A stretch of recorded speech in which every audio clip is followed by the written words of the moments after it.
किम याक इतना अनलक्की था कि उसे एक ऐसी रेयर बीमारी हो गई जो सिर्फ उसी को हुई थी दुनिया में। सिर्फ एक केस। सबसे बुरी बात यह थी कि उसके पास सिर्फ 6 महीने बचे थे। उसकी पूरी लाइफ सिर्फ स्लेवरी जैसी रही, बिना कभी लाइफ के प्लेजर्स एंजॉय करने का चांस मिला।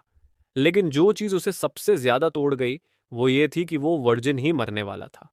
और जैसे नसीब उसका मजाक उड़ा रहा हो, उसी दिन जब उसको ये रेयर डिजीज डायग्नोज हुई, उसने एक बड़ा लॉटरी जैकपॉट जीत लिया। आखिर में वो मर गया और अंडरवर्ल्ड में एक गांजा स्केलेटन बन के रीइंकार्नेट हो गया, एक लोअर क्लास मॉन्स्टर। अब उसका काम था डेमन रियलम को थ्रेटन करने वाली सारी रिपेलियस फोर्सेस को वाइप आउट करना। उसने अपना काम सिंसियरली किया और सारे दुश्मन खत्म कर दिए। जब उसने डेमन्स को प्रॉस्पेरिटी दी, जो एक तरह से डिस्ट्रक्शन के एज पर थे, तब उसे undying sovereign of the underworld का स्टेटस मिला और ग्रेट डेमन किंग किंग इसाच के नाम से जाना जाने लगा। लेकिन चाहे उसका नाम याक था, लोग हमेशा गलत प्रोनाउंस करके उसे आइजैक बुलाते। खैर, जितना भी अटेंशन मिल रहा था वो उसका रियल गोल नहीं था। उसका अल्टीमेट गोल था यह प्लेस छोड़कर वापस इंसान बनना, क्योंकि वो बस सिंपल प्लेजर्स एक्सपीरियंस करना चाहता था। खाना, दर्द महसूस करना, वो स्ट्रगल्स जो उसे कभी फील करने का मौका नहीं मिला। इस वजह से वो डिवाइन रियलम गया, अपने एनिमी फोर्स लीडर का कटा हुआ सर लेकर, एक क्लियर साइन कि उसने अपना असाइंड टास्क कंप्लीट कर दिया। उसने गॉड्स के अगेंस्ट चैलेंज करने वाले सभी फैक्शंस को खत्म कर दिया था, जैसा कॉन्ट्रैक्ट में लिखा था। अब उसने एक्सपेक्ट किया कि गॉड्स अपनी डील पूरी करें और उसे वापस इंसान बनाएं। लेकिन गॉड्स शॉक में थे। यह बंदा सिर्फ कुछ सालों में एक ऐसा क्वेस्ट क्लियर कर चुका था जो कम से कम 500 साल लगने वाला था। प्रॉब्लम यह थी कि गॉड्स का असली प्लान उसे इंसान बनाना था ही नहीं। उन्होंने सिर्फ एक इम्पॉसिबल टास्क दिया था ताकि वो हमेशा उनका गुलाम बना रहे। पर हमारा स्केलेटन बड़ी ऐसे बेवकूफ बनने वाला नहीं था। उसने क्लियर कर दिया कि और कोई डिले बर्दाश्त नहीं करेगा और गॉड से डिमांड किया कि वो अपनी बार्गेन निभाएं। एक गॉड ने उसे एक और टास्क देने की कोशिश की, बस एक लास्ट फेवर। लेकिन याक कोई डम्बेस नहीं था जो यह गेम समझ ना पाए। जैसे ही उसको गॉड्स की चाल समझ आई, वो पूरा गुस्सा हो गया, लड़ने के लिए रेडी। उसके अंदर से इतनी ज्यादा टेरिफाइंग पावर निकलने लगी कि गॉड्स तक फ्लिंच कर गए। पैनिक में उन्होंने मिलकर एक पावरफुल स्पेल कास्ट की जो उसकी सारी एबिलिटीज सील कर दे। गॉड्स ने याक का नाम एक अजीब सी सेंटिपीड लाइक क्रिएचर पर लिख दिया। जो भी उसका नाम लिख देता, वो पर्सन कंप्लीटली इमोबिलाइज्ड हो जाता, चाहे जितना भी पावरफुल हो। ये गॉड्स का सबसे हाई क्लास सीलिंग आर्ट था, जो यूजुअली सिर्फ तब यूज होता जब कोई बड़ा डिजास्टर हो। अब गॉड्स का प्लान था कि याक को हमेशा के लिए इस बग में सील कर दिया जाए। लेकिन याक काफी स्मार्ट था। उसने सोचा कि कोई बेकार कीड़े में बंद होने से बेटर है कि वो खुद को एक्सप्लोड कर दे। उसने इतनी ज्यादा एनर्जी गैदर कर ली कि पूरा डिवाइन रियल्म एक बड़ी एक्सप्लोजन से हिल गया। जब सब डस्ट सेटल हुआ तो याक कहीं नहीं था। सिर्फ एक छोटा सा कैटरपिलर जमीन पर पड़ा था, जो टेक्निकली उसकी सोल को होल्ड करना था। गॉड्स खुश थे क्योंकि उनका स्पेल काम कर गया था और डेमन किंग अब इस कैटरपिलर में ट्रैप हो चुका था। अब उन्हें कोई टेंशन नहीं थी, क्योंकि उनके रास्ते का सबसे बड़ा हर्डल हमेशा के लिए हट गया था। लेकिन एक स्मार्ट गॉड ने वार्न किया कि उन्हें केयरलेस नहीं होना चाहिए। कौन जाने कब एक और डिजास्टर याक के लेवल का पैदा हो जाए। तो उसने एक प्लान बनाया, एक परफेक्ट सेंट का वेसल क्रिएट करने का ह्यूमन रियल्म में, ताकि सभी डेमन्स को खत्म किया जा सके। पर दूसरे गॉड्स ने पॉइंट आउट किया कि यह काफी बड़ा काम होगा। जो भी वॉलंटियर करेगा उसका पावर काफी ड्रेन हो सकता है। फिर भी एक वॉलंटियर गॉड ने बोला कि बस एक परफेक्ट सोल चाहिए जो इस सेंट के बॉडी में डाल दी जाए। वहीं दूसरी तरफ गॉड्स जो सोच रहे थे कि या कब एक छोटे बग में ट्रैप है, वो सोच रहे थे कि इस बग को इटर्निटी तक टॉर्चर करेंगे। लेकिन अब स्विच करते हैं अपने स्केलेटन बडी के पर्सपेक्टिव पर, जो गॉड्स के स्कैम का शिकार हो चुका था। जब उसकी कॉन्शियसनेस वापस आई तो उसने देखा कि वो एक बेबी के बॉडी में रीइंकार्नेट हो चुका है। उसको समझ नहीं आया कि ये कैसे हुआ। बस एक लॉजिकल एक्सप्लेनेशन थी कि गॉड से सील करने में कोई बड़ी गड़बड़ हो गई थी। तभी जो मेड्स वहां खड़ी थी वो खुशी से बोलने लगी कि सेंट उठ गया है। लेकिन जैसे ही इसाच ने इन सर्वेंट्स को ध्यान से देखा, उसको तुरंत समझ आ गया कि इनकी नीयत बिल्कुल सही नहीं है। एक सर्वेंट ने एक फीडर निकाला जो एक अजीब सी ग्रीन लिक्विड से भरा हुआ था। जैसे ही याक ने उस पॉइजन फील्ड फीडर को देखा, उसकी जान सूख गई। उसे डर लगने लगा कि वो अब भी नए जन्म के तुरंत बाद फिर से मरने वाला है, और इस बार बिना किसी रीजन के। वो सर्वेंट जो फीडर लेकर खड़ा था, उसने एक क्रूक्ड स्माइल दिया और बोला, माफ करना, हमें यह करना पड़ेगा। जैसे ही उसने बॉटल का निप्पल याक के मुंह में डालने की कोशिश की, याक ने अपना फेस इधर उधर घुमाना शुरू कर दिया, डॉज करते हुए। सर्वेंट्स पैनिक में आ गए, सेंट ये फीडिंग एक्सेप्ट क्यों नहीं कर रहा। याक के लिए रीजन सिंपल था, अब जब वो फाइनली इंसान बन गया था, तो वो कोई भी ऐसी चीज नहीं खाना चाहता था जो सस्पिशियस लग रही हो। प्लस उसे यह भी समझना था कि वो वापस ह्यूमन कैसे बना। तभी सर्वेंट्स उसका वही नाम लेने लगे जो गॉड्स और अंडरवर्ल्ड वाले उसको बुलाते थे, इसाच। याक एकदम शॉक में आ गया। उसे याद आया कि इसाच एक्चुअली सिर्फ उसके रियल नाम याक का एक दूसरा प्रोनाउंसिएशन था, और जब गॉड्स ने उसको सील करने की कोशिश की थी, तो उन्होंने गलती से इसाच लिख दिया था, असली याक नहीं। शायद इसी वजह से वो कैटरपिलर में सील होने के बजाय एक नए ह्यूमन बॉडी में रीइंकार्नेट हो गया।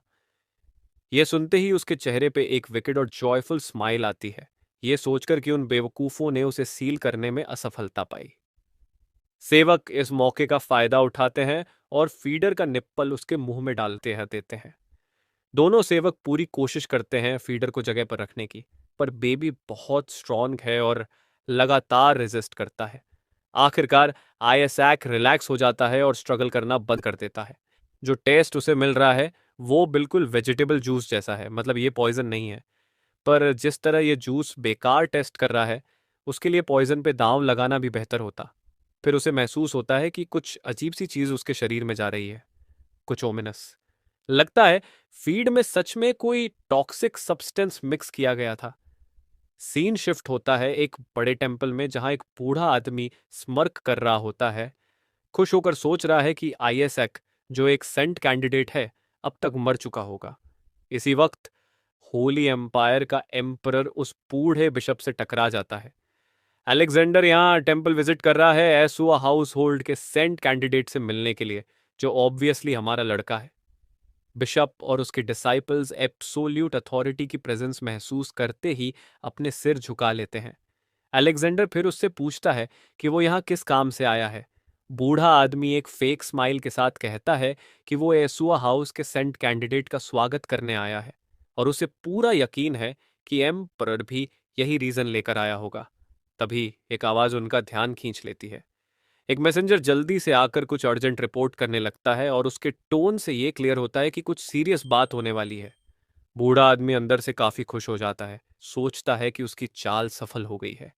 अलेक्जेंडर और उसके नाइट्स तुरंत वहां पहुंचते हैं जहां आइसैक है, पर जो सीन दिखाई देता है वो सबके एक्सपेक्टेशन से बिल्कुल अलग होता है। कोई भी बड़ी दिक्कत नहीं होती, बस आईएसएसी का पेट फुल दिख रहा होता है क्योंकि उसने बहुत सारा जूस पी लिया था। सेवक बताते हैं कि आईएसएसी बहुत अच्छा खा लेता है। अब तक वो 15 बॉटल्स वो टेस्टलेस जूस पी चुका है। ये बात जितनी अडोरेबल लग रही है, उतनी ही शॉकिंग है उस बूढ़े आदमी के लिए। उसके प्लान्स पे पानी फिर जाता है। 15 बॉटल्स पॉइजन पीने के बाद भी आईएसएसी जिंदा कैसे है, ये समझना मुश्किल हो रहा है। अगर ये समझना है कि उसने पॉइजन सरवाइव कैसे किया, तो थोड़ा पीछे जाना पड़ेगा। जब उसने पहली बॉटल जूस पी, तब उसके बॉडी ने कुछ अजीब अब्जॉर्ब किया। जल्दी ही उसे समझ आया कि ये एक होली पॉइजन है, जो क्लर्जी मेंबर्स की होली पावर को डिस्ट्रॉय करने के लिए बना है। इसका इमीडिएट इफेक्ट नहीं होता, पर अगर बॉडी ने बहुत ज़्यादा एब्जॉर्ब कर लिया, तो ये डेडली हो सकता है। लेकिन ये पॉइजन डेमोनिक मना से बना होता है, और एक फॉर्मर डेमोन किंग के लिए ये पॉइजन एक परफेक्ट स्नैक जैसा है। उसके लिए तो ये एक तरह से मारिजुआना जैसा है, जिसे वो दिन भर कंज्यूम कर सकता है बिना बोर हुए। जैसे ही उसने पहली बॉटल खत्म की, उसने तुरंत दूसरी बॉटल की डिमांड की। सेवक पहले तो हेजिटेंट होते हैं, पर उनका असली काम ही आईएसएसी को ज्यादा से ज्यादा पॉइजन पिलाना होता है, तो वो खुशी खुशी उसे और बॉटल्स दे देते हैं। आईएसएसी भी खुश था, क्योंकि वो इस पॉइजन का पूरा फायदा उठा रहा था। ये पॉइजन उसकी बॉडी को एक अलग लेवल पे ले जा रहा था, एक ऐसी जगह जिसे अनकॉन्शियस वर्ल्ड कहा जाता है।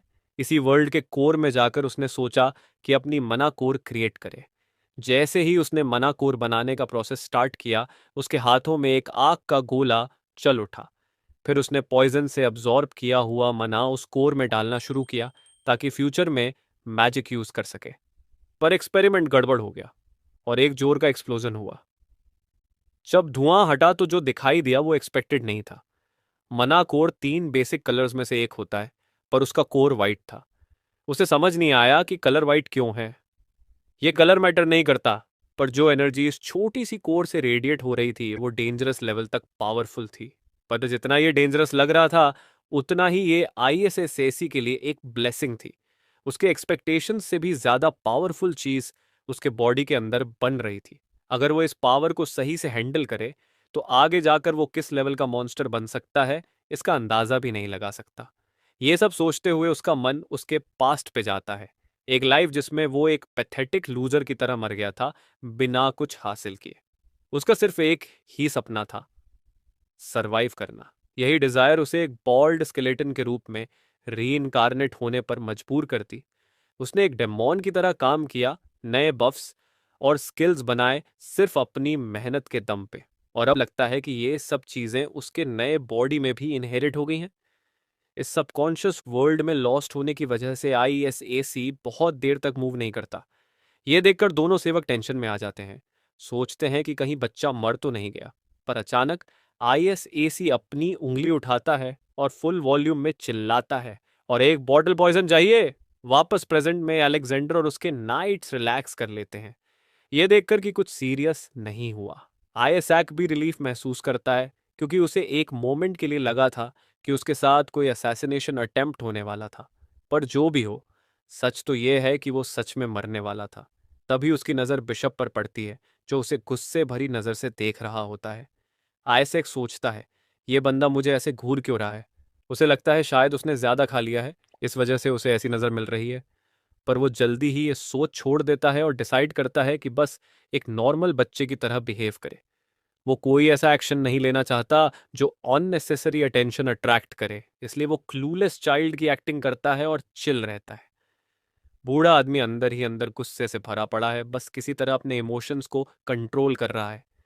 उसके नज़र में आइसैक अब तक जमीन पर पड़ा हो, खून की उल्टी कर रहा हो और अपनी आखिरी सांसें गिन रहा हो। पर इसके बजाय ये छोटा सा लड़का कान से कान तक गृण कर रहा है, जैसे जानकर उसका मजाक उड़ा रहा हो।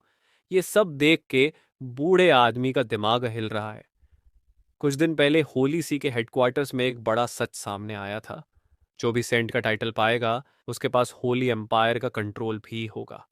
एक गोल्डन हेयर्ड बंदा इस बात से जरा भी खुश नहीं था। उसे पक्का यकीन था कि सारे नोबल फैमिलीज अपने किसी बच्चे को सेंट डिक्लेयर करवाने के लिए इतने डेस्परेट सिर्फ इस पावर के वजह से हैं।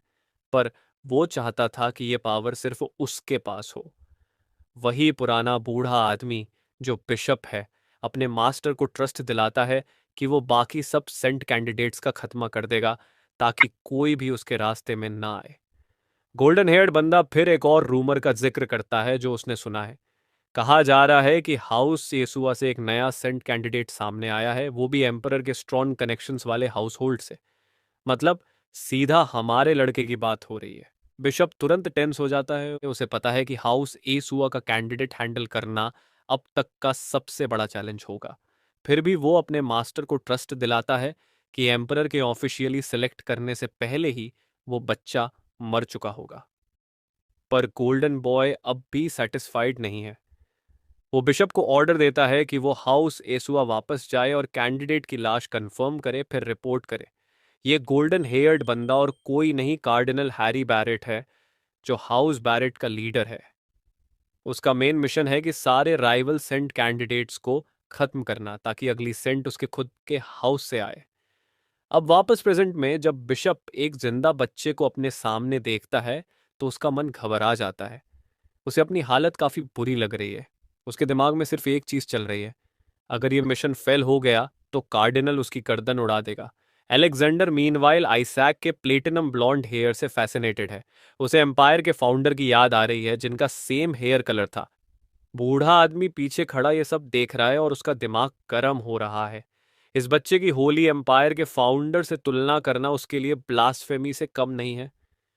जब बिशप अलेक्जेंडर को योर मैजेस्टी कह के बुलाता है तो आइजैक को तुरंत समझ आ जाता है कि ये बंदा एम्परर है। देता है कि आइजैक का कनेक्शन गॉड से करंट पोप से भी ज्यादा स्ट्रांग है और इस वजह से फाइनल सेंट कैंडिडेट वही है। ये सुन के आइजैक ऑलमोस्ट शॉक में चला जाता है। एक एक्स डेमन किंग को सेंट कैंडिडेट बोलना, ये उसके वाइल्डेस्ट एक्सपेक्टेशंस में भी नहीं था। बिशप और ऑब्वियसली इस बात से बिल्कुल भी खुश नहीं है। एम्परर आइजैक को पसंद करने लगा है और वो इसे होने नहीं दे सकता, तो वो तुरंत मूव बनाता है। वो अलेक्जेंडर से रिक्वेस्ट करता है कि वो बच्चे की पर्सनली इंस्पेक्शन कर सके। उसका कहना है कि इस बच्चे में कुछ तो अजीब है, कोई भी नॉर्मल बच्चा इतना ज़्यादा वेजिटेबल जूस नहीं पी सकता। अलेक्जेंडर को इसमें कोई अजीब बात नहीं लगती। उसके नज़र में एक सेंट कैंडिडेट का मॉन्क फूड चक करना बिल्कुल नॉर्मल है। आइजैक मीनवाइल अब तक ट्रूथ बॉम्ब्स प्रोसेस करने की कोशिश कर रहा है। उसे समझ नहीं आ रहा कि एक फॉर्मर डेमन किंग कैसे एक सेंट कैंडिडेट बन सकता है। पर बिशप अपनी जिद पे बना रहता है। वो बार बार चाइल्ड इंस्पेक्शन करने की डिमांड करता है। आखिरकार अलेक्जेंडर उसे ग्रीन लाइट दे देता है, लेकिन साथ ही क्लियर कर देता है कि इंस्पेक्शन तब तक नहीं होगा जब तक हाउस एसुआ का कोई बंदा ना आए। इस बीच आइजैक काजुअली बर्फ मार रहा होता है, उस डेमोनिक एनर्जी को रिलीज करते हुए जो वो ओवरएट करने की वजह से डाइजेस्ट नहीं कर पाया। जैसे ही उसे अपनी गलती का एहसास होता है वो तुरंत अपने मुंह पे हाथ रख लेता है। एक सेकंड के लिए उसे लगता है कि उसका कवर फट गया, और हाँ, वैसे ही होता है। बिशप के चेहरे पे एक ईविल ग्रिन आती है। उसके पास अब परफेक्ट एक्सक्यूज आ गया आइजैक को इंस्पेक्ट करने का। उसने एक सेंट कैंडिडेट के अंदर डेमोनिक एनर्जी फील की है। जैसे ही बिशप उसके करीब आता है, आइजैक सिर्फ एक काम कर सकता है, ब्रेस हिमसेल्फ। बिशप बिल्कुल कन्विंस्ड है कि यह बच्चा फेक सेंट कैंडिडेट है जो इम्प्योर मना कैरी कर रहा है। उसका कहना है कि इंक्विजिटर को तुरंत बुलाकर इन्वेस्टिगेशन करनी चाहिए। पर अलेक्जेंडर अब इरिटेट होने लगता है। उसके नज़र में एक सेंट कैंडिडेट के बारे में ऐसी बकवास सुनना फालतू है। सिचुएशन स्मूथ करने के लिए बिशप एक और बात बोलता है। पोप ने पहले ही एक सेंट कैंडिडेट सेलेक्ट कर लिया है, और वो और कोई नहीं, हाउस बैरेट का बच्चा है। ये सुन के अलेक्जेंडर जेन्युइनली शॉक हो जाता है। उसे ये डिसीजन एब्सर्ड लगता है। क्या ये कोइंसिडेंस है कि पोप ने अपने ऑन हाउस का बच्चा सेंट बनाने का फैसला लिया? और तभी आइजैक के दिमाग में सब क्लियर हो जाता है। बिशप उसको क्यों मारना चाहता है। बिशप इस मोमेंट का पूरा फायदा उठाता है। वो आइजैक को उठाता है और कहता है कि उसे प्रीस्ट के पास ले जाने की जरूरत है, जहां इंक्विजिटर उसका इंस्पेक्शन करेगा।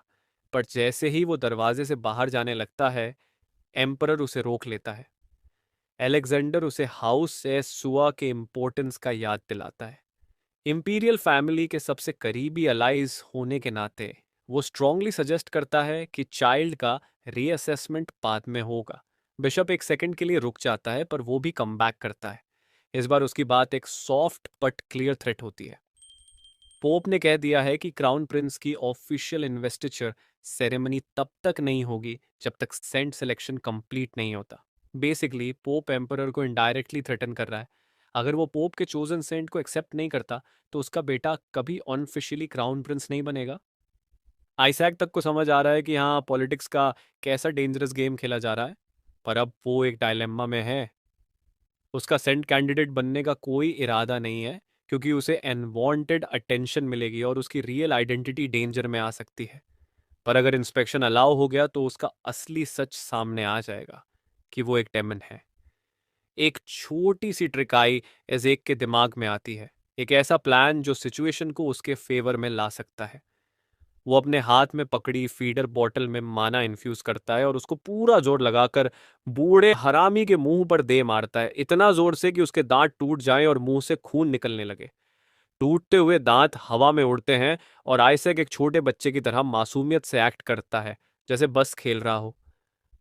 बूढ़ा आदमी समझ ही नहीं पा रहा कि एक इतनी छोटी सी चीज इतना दुख कैसे दे सकती है, पर आइजैक की बस क्यूट और इनोसेंट बच्चे का रोल प्ले करता जा रहा है। इस बच्चे की शेयर स्ट्रेंथ देखकर एम्परर अनाउंस कर देता है कि यह बच्चा सच में सेंट है। बूढ़े को समझ ही नहीं आ रहा कि इतनी होली पावर कहाँ से आ रही है। आइजैक वहीं नहीं रुकता। वो बॉटल एक और बार जोर से झटका देता है और एक और ब्रूटल हिट देता है। फिर बारिश की तरह एक के बाद एक स्ट्राइक्स करता रहता है। ये बूढ़े हरामी के लिए जिंदगी के सबसे बुरे दिनों में से एक बन जाता है। जबकि एम्परर पूरी तरह मजे ले रहा है, खुश है कि सेंट का एक सच्चा कैंडिडेट मिल गया है। आइजैक अपनी बॉटल को और मजबूत करता है मैजिक से और एक फाइनल शॉट देता है, पर तभी उसको एक अजीब सी फीलिंग होती है। हर बार जब वो माना यूज करता है उसके अंदर से होली पावर भी फील होती है। ये कैसे हो सकता है? माना और होली पावर नॉर्मली एक साथ एग्जिस्ट नहीं कर सकती। ये दोनों इनकम्पैटिबल है। बस एक ही रीजन हो सकती है, मैना कोर जो अब उसके अंदर रिजाइड कर रहा है। बूढ़ा आदमी आखिर फीडर बॉटल को छीन के गुस्से में फेंक देता है और चिल्लाता है कि यह बच्चा हेरेटिक है और तुरंत होली एक्सोर्सिज्म आर्ट का यूज करना चाहिए ताकि इसकी एक्सिस्टेंस को खत्म किया जा सके। आइजैक एक और धमाकेदार मूव मारते हुए बिशप के कोट के अंदर हाथ डालता है और एक अजीब क्रीपी हाथ निकाल लेता है। ये चीज सबके सामने देखकर बूढ़ा आदमी पूरा शॉक में चला जाता है। उसको समझ आ जाता है कि अब वो बड़ी मुसीबत में फंस चुका है। ये हाथ एक्चुअली एक हाई रैंकिंग डीमन की लाश है जो सील्ड थी। ये एक टोटम है, एक ऐसा आर्टिफैक्ट जो डीमंस के कैरेक्टरिस्टिक्स को एब्सॉर्ब करता है और उनकी लाश को कंज्यूम करके माना कलेक्ट करता है। IS-1 ने इस टोटम को हमेशा अपने पास रखा था, जस्ट इन केस अगर उसका सामना कभी किसी डेमन से हो। बिशप हल्कों में छोड़ देता है जब उसको रियलाइज होता है कि ये छोटा बच्चा टोटम के बारे में भी जानता है। आइजैक बिना किसी हेजिटेशन के टोटम को जमीन पर फेंकता है और जैसे ही वो ग्राउंड टच करता है वो फिंगर्स स्नैप करता है और डिमोनिक मॉन्स्टर अनलीश्ड हो जाता है। सब लोग हॉरर में देख रहे होते हैं पर आइजैक चिल मोड में है, एकदम डैब मोमेंट उसके लिए। एम्परर तुरंत हाई अलर्ट पर चला जाता है और चिल्लाता है बिशप बैरेट पर कि उसने टेम्पल के अंदर एक डीमन को बुला लिया है। बिशप तुरंत बच्चे पर इल्जाम डालने की कोशिश करता है कि ये उसने किया है, पर एम्परर उसकी बकवास सुनने को तैयार नहीं है। वो याद दिलाता है कि टोटेम्स सिर्फ डेड डीमंस को बाइंड कर सकती हैं, एक छोटा बच्चा ऐसा कुछ नहीं कर सकता। एम्परर तुरंत अपने आदमियों को ऑर्डर देता है कि सेंट कैंडिडेट की रक्षा करो और आइजैक को तुरंत पकड़ के सेफ जोन में ले जाया जाता है, जबकि वो बूढ़े के मुंह पर एक कॉकी स्माइल देता है जैसे कह रहा हो तुमसे ना हो पाएगा। पर तभी डिमोनिक मॉन्स्टर गुस्से से गरजता है। उसका मिशन है सेंट को मारना। ये देखकर रॉयल गार्ड सीधा आइजैक की प्रोटेक्शन मोड पर आ जाते हैं। आइजैक ये सोच रहा है कि अजीब है, मैंने ही तो इस डीमन को रिलीज किया, फिर ये मुझे ही मारने क्यों आ रहा है। पर वो चिल है, उसे लगता है कि रॉयल गार्ड्स इजीली इसको संभाल लेंगे। पर उसका चिल एटीट्यूड तुरंत उड़ जाता है जब एक गार्ड सीधा दीवार पर पटक दिया जाता है। तब उसको डाउट होता है कि भाई ये रॉयल नाइट्स हैं भी या सिर्फ नाम के। डिमोनिक क्रीचर आइजैक और उसके प्रोटेक्टर गार्ड के करीब आ रहा है और ऐसा लग रहा है कि ये किसी इम्प्रिजन्ड किंग को बचाने की कोशिश में है। गार्ड इतना डरा हुआ है कि उसके हाथ कांप रहे हैं क्योंकि उसके साथी टॉयज की तरह उछल रहे हैं। आइजैक को समझ आ जाता है कि अब उसको खुद इंटरवीन करना पड़ेगा और अच्छी बात यह है कि इस केओस में कोई उसके माना का यूज नोटिस नहीं करेगा। डीमन सीधा ISIC पर अटैक करने के लिए लंग्स करता है और उसके दिमाग में सिर्फ एक सोच आता है, ये लोग एक बच्चे को मारने के लिए इतने लोग भेज रहे हैं, क्या बकवास है। और फिर आइजैक पूरा गुस्सा हो जाता है। ये हरामी डीमन उसी को मारने की कोशिश कर रहा है जो अभी अभी उसको रिलीज किया। तभी ISAC अपनी असली सेल्फ इन्वोक करता है। डेमोनिक लॉर्ड का ऑरा अनलश होता है और पूरे एरिया में एक्सट्रीम फियर स्प्रेड हो जाता है। मॉन्स्टर एक सेकंड के लिए शॉक में चला जाता है जैसे उसे स्केलेटन किंग के सामने होने का एहसास हो। और तभी आइजैक अपना पूरा माना रिलीज करता है और एक टैजलिंग ग्लो से चमक उठता है जो एम्परर और गार्ड्स को भी अस्टॉनिश कर देता है। ये ग्लो इतना इंटेंस होता है कि पूरा डीमन इसमें लपेट लिया जाता है और चिल्लाते हुए भाग जाता है। सब लोग बिल्कुल स्टन्ड हैं, उन्होंने सच्ची होली पावर का काम होते देखा है। गार्ड्स को यकीन नहीं हो रहा कि एक छोटा बच्चा एक हाई डीमन को हरा सकता है। वो उसको अब और भी ज्यादा रिस्पेक्ट से देख रहे हैं। ISSC जो नॉर्मली सैवेज मोड में होता है खुद भी शौक है कि वो होली पावर चैनल कर सकता है। उसे अब तक ये नहीं समझ आ रहा कि वो फंस कहाँ गया है। होली पावर धीरे धीरे कम होने लगती है पर तभी एक और बड़ा ट्विस्ट आता है। उसके करंट बॉडी का स्ट्रक्चर ऐसा है कि वो अपनी माना को होली पावर में कन्वर्ट कर सकता है। पर यह भी दिक्कत है, अब वो डार्क माना कलेक्ट नहीं कर पाएगा जो कि उसके असली पावर्स के लिए जरूरी है। इससे उसे एक और रियलाइजेशन होता है, होली एम्पायर में कहीं भी डार्क माना नहीं है। बिशप को पकड़ लिया जाता है, पर वो अब भी बच्चे पर इल्जाम लगाने में लगा है। वो एम्परर के सामने ये कहने लगता है कि ये बच्चा एक डीमन है और वो उसको एक्सरसाइज करने का ऑफर देता है एम्परर की भलाई के लिए। पर एम्परर अब इस बूढ़े के बकवास से थक चुका था। अब तक जो कुछ भी हुआ था उसमें सिर्फ एक मासूम बच्चे पर हेरिटिक होने का इल्जाम लगाना था, जबकि खुद इसने एक हाई डेमन को रॉयल नाइट्स के अगेंस्ट रिलीज किया था। एम्परर एक सख्त टोन में बोलता है कि बिशप को उसकी गद्दारी के लिए आसानी से माफ नहीं किया जाएगा। ये बात बिशप और उसके ग्रुप के लिए बुरी खबर है, क्योंकि एम्परर अब सच का पता लगाने और अपने अंदर के स्पाई को ढूंढने के और करीब आ चुका है।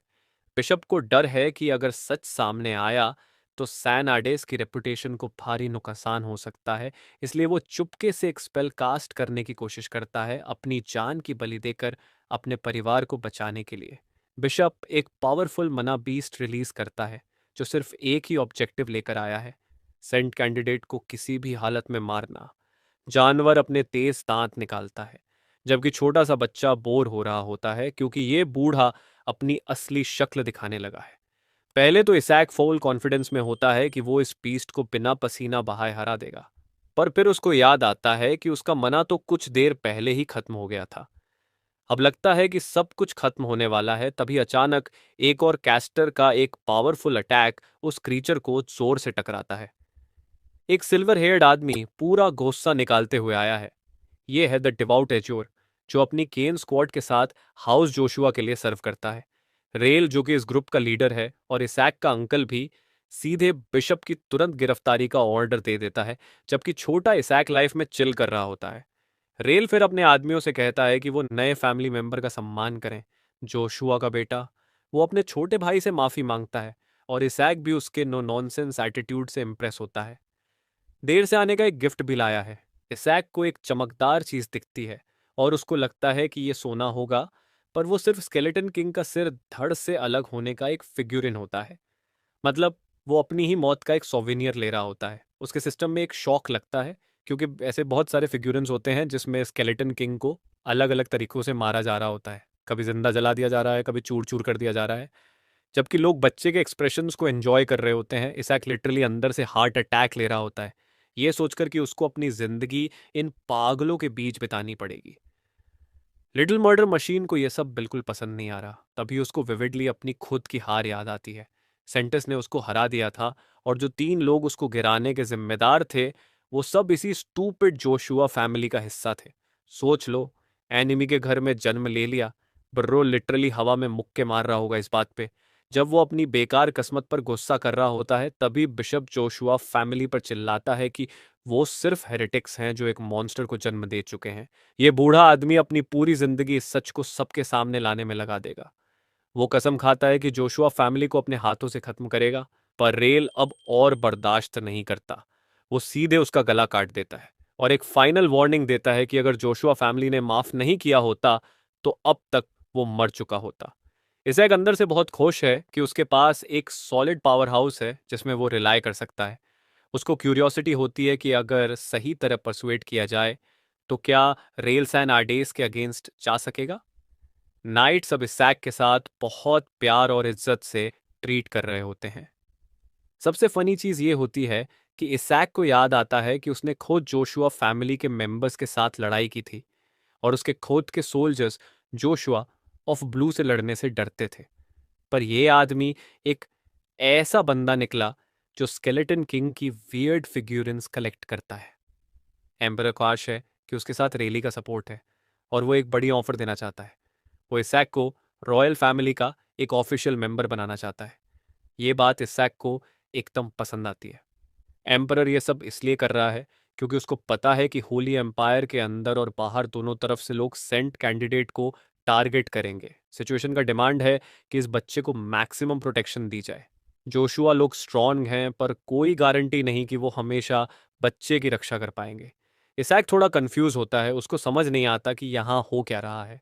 एक इंटरेस्टिंग बात यह भी होती है कि इसैक के बाल का कलर होली एम्पायर के फाउंडर से मैच करता है, जो कि एक बड़ा पॉइंट लगता है। ऊपर से ये लोग सोच रहे हैं कि स्केलेटन किंग चुपके से बच्चे को टारगेट कर रहा है, जबकि असल में इसैक ही स्केलेटन किंग है, पर किसी को ये बात पता नहीं है। रेल ये बात बिल्कुल क्लियर कर देता है कि ये बच्चा जोशुआ फैमिली का हिस्सा है और इसी तरह बड़ा होगा। चाहे सामने पोप हो या खुद स्केलेटन किंग जोशुआ, लोग उनको हैंडल करने के लिए तैयार हैं। सेंटेस मेलिसा जो जोशुआ फैमिली में है, वो तो खुद स्केलेटन किंग से टक्कर लेने के लिए eager है। गारंटी नहीं कि वो हमेशा बच्चे की रक्षा कर पाएंगे। इसैक थोड़ा कंफ्यूज होता है, उसको समझ नहीं आता कि यहाँ हो क्या रहा है। एक इंटरेस्टिंग बात यह भी होती है कि इसैक के बाल का कलर होली एम्पायर के फाउंडर से मैच करता है, जो कि एक बड़ा पॉइंट लगता है। ऊपर से ये लोग सोच रहे हैं कि स्केलेटन किंग चुपके से बच्चे को टारगेट कर रहा है, जबकि असल में इसैक ही स्केलेटन किंग है। पर किसी को ये बात पता नहीं है। रेल ये बात बिल्कुल क्लियर कर देता है कि ये बच्चा जोशुआ फैमिली का हिस्सा है और इसी तरह बड़ा होगा। चाहे सामने पोप हो या खुद स्केलेटन किंग जोशुआ, लोग उनको हैंडल करने के लिए तैयार हैं। सेंटेस मेलिसा जो जोशुआ फैमिली में है, वो तो खुद स्केलेटन किंग से टक्कर लेने के लिए eager है।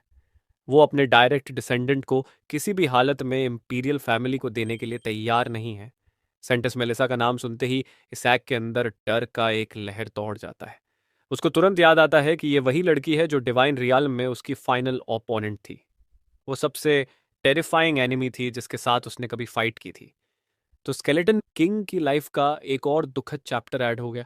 ना सिर्फ वो अपने दुश्मन के परिवार में जन्मा है, बल्कि वो उस लड़की का सीधा डिसेंडेंट है जो उसकी सबसे बड़ी दुश्मन थी। अब तो वो लिटरली सोच रहा है कि ये सब हो क्या रहा है। थोड़ा पीछे चलते हैं और समझते हैं कि एक सेंटेंस असल में होती क्या है। लोगों ने स्केलेटन किंग से बार बार हारने के बाद एक स्पेशल वॉरियर क्रिएट करने का सोचा, सेंटेस। इन्हें ultimate weapon son of war बनाया गया। ये होली लाइट मैजिक यूज करने वाले सबसे टॉप नाइट्स थे जो ईविल को पनिश करते थे। एम्पायर के अंदर सबसे हाईएस्ट रैंक इन्हीं का होता था। इनकी इमेंस फिजिकल स्टैट्स और परसिस्टेंट सर्वाइवल इंस्टिंक्ट की वजह से लोग यकीन करने लगे थे कि स्केलेटन किंग जल्दी ही खत्म हो जाएगा। ये सेंटेंस लोग वक्त के साथ और ज्यादा स्ट्रांग होते गए और अब इसेक उन्हीं लोगों के बीच फंस चुका है। स्केलेटन किंग के लिए ये बंदा बस बिल्कुल बेदिल था। वो सेंटेंसेस को बिना किसी मर्जी के मार रहा था। बस उन्हें पूरी तरह से मारते नहीं था, उन्हें इतना जख्मी करता कि वो डिफीट हो जाए। स्केलेटन किंग को यह पता था कि सेंटेंसेस की होली एनर्जी हमेशा उनके अंत के बाद गॉड्स के पास चली जाती है और इससे और भी पावरफुल इवॉल्व्ड सेंटेंसेस बनने का मौका मिलता है। अब बात करते हैं मेलिसा की, जो उसका आखिरी सेंटेंस था। वो सबसे ज्यादा पावरफुल अपोनेंट थी जो उसने कभी फेस किया। उसने उसे नियर डेथ एक्सपीरियंस तक पहुंचा दिया और अब ये डरनाक औरत उसका एंसेस्टर बन गई है। क्या जिंदगी है। री कहता है कि सेंटेंसेस सिर्फ इसलिए एग्जिस्ट करती हैं ताकि स्केलेटन किंग को हरा सकें, और जोशुआ फैमिली लाइन ही वो सिंगल फैमिली है जो उन्हें जन्म दे सकती है। उनका अल्टीमेट मिशन है उन सबको हराना जो गॉड्स के रास्ते में आते हैं। कई सेंटेसेस ने अपनी जान दी है सिर्फ स्केलेटन किंग से फाइट करते हुए, चाहे वो कभी उन्हें मारते नहीं। पता चला है कि इसाक ने एक बार एक सेंटेंस को मेज में फंसा दिया था। मजेदार बात यह थी कि उसका इंटेंशन था उसे आजाद करना, लेकिन वो नेविगेट करने में बिल्कुल बेकार थी। 5 सेंटेंसेस फ्रस्ट्रेशन में मर गईं, हॉस्पिटल भी नहीं गईं अपने इंजरीज का इलाज कराने। री चाइल्ड को कंफर्ट देता है, ये याद दिलाते हुए कि वो उसकी हर तरह से मदद करेंगे, चाहे उस पर कर्ज भी हो। लेकिन असल में इसाक हवा में मार रहा है क्योंकि वो सबसे ज्यादा पीड़ा में है। री चाहता है कि चाइल्ड का एक ही पर्पज हो, और वो पर्पज है कि वो कुछ भी बने, बस स्केलेटन किंग ना बने, जो काफी हिलेरियस है क्योंकि ये उनका बचपन वाला आर्च नेमेसिस है। इसाक अपने पेरेंट्स के सपने तोड़ने के लिए सॉरी कहता है, बस अपनी एग्जिस्टेंस से। एम्परर चाहता है कि री अपना दिमाग लगाए, ये याद दिलाते हुए कि स्केलेटन किंग को एक सेंचुरी पहले ही खत्म कर दिया गया था। ये है जहां इसाक को यह पता चलता है कि वो रीइंकारनेट हो गया है और अब उसे मेलिसा से डरने की जरूरत नहीं। उस टाइम के बाद डेमन किंग का राज और बढ़ता गया। एम्परर कहता है कि इसाक की पावर्स इंपीरियल फैमिली के लिए सबसे ज्यादा इंपॉर्टेंट है। यह भी बताता है कि अभी तक कोई सेंटेस जोशुआ फैमिली लाइन से सर्विस में नहीं है। 1 साल हो गया इसाक को इस दुनिया में आए हुए, और उसके पेरेंट्स भी गायब हो गए। ब्रो, उन्होंने अपने बच्चे को छोड़ा और चले गए। इसाक को आज 8 शॉकिंग रियलाइजेशंस मिली हैं, और जब उसे पता चलता है कि उसकी माँ फैमिली की हेड सेंटेंस थी, तो सब कुछ और ज्यादा बुरा लगने लगता है। वो सोचता है कि सब कुछ खत्म हो गया है। और याद है जब इस इडियट ने सोचा था कि मेलिसा मर गई, टर्न्स आउट वो परसिस्टेंट सेंटिस अब भी जिंदा है और अब भी धमाल कर रही है। वो बंदे को सच में यकीन नहीं होता कि उसने 2 सेंचुरी तक जिंदा रहा। उसे हेडेक हो रही है और एम्परर भी देखकर हैरान है कि चाइल्ड इतना डिस्ट्रॉट है। इसाक सोचता है कि उसकी जिंदगी अब सच में बर्बाद हो गई है। अगर उसका लाइफ लॉन्ग एनिमी जिंदा है तो वो उसे मार डालने वाली है जैसे ही उसका असली आइडेंटिटी स्केलेटन किंग एक्सपोज होता है। वो सच में उससे अपनी एज में कुछ नहीं चाहता, इसलिए वो अपने पास सिर्फ एक ऑप्शन निकालता है। इसाक इंपीरियल फैमिली को चूज करता है और इतनी क्यूटनेस से कि वो खुद भी सून हो जाता है। री अपनी तरफ से खेलता है और डिफेंड करता है कि इसाक बस फ्रेंडली है, लेकिन एम्परर ने अपना डिसीजन फाइनल कर दिया है कि वो इसाक को अपने फैमिली का हिस्सा बनाएंगे क्योंकि उनके पास चाइल्ड के लिए कई प्रिविलेजेस हैं। जोशुआ फैमिली को सेंटेसिस के लिए जाना जाता है, पर उनको सेंट्स को रेज करने का एक्सपीरियंस नहीं है।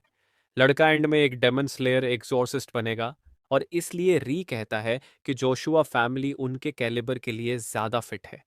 वैसे ये सब कुछ फनी है क्योंकि ये 1 साल का बच्चा दोनों फैमिली से उन्हें पुल करते हुए आपस में आर्ग्यू कर रहे हैं, जबकि इसाक को सैक्रिफाइस होने के लिए तैयार किया जा रहा है।